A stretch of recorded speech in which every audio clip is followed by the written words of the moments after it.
This is one of the world's fastest RC cars. It can go up to 60 miles an hour and has features just like a car. This is the Traxxas Max, and today I'm gonna put it to its limit.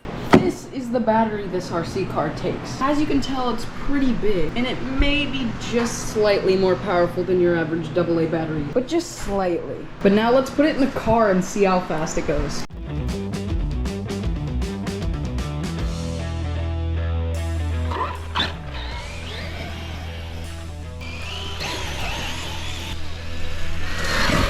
Pretty marvelous jump.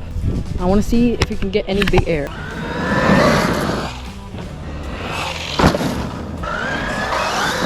Here, of course, is our long jump. Very good, sir. And of course, we go backwards. That was a very splendid jump, my good sir. Keep it up. Now, welcome to the first episode of Will It Drift? As you can see, it will drift. Cue the montage.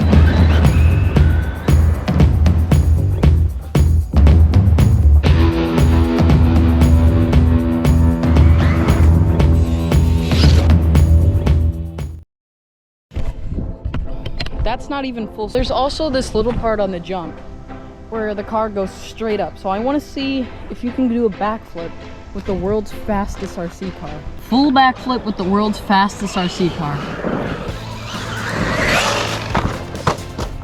Not even close. Come on, you're supposed to do a flip. That's silly RC car. So my RC car just died, and after we have its funeral, we're gonna get an even faster RC car, but you gotta subscribe to see that.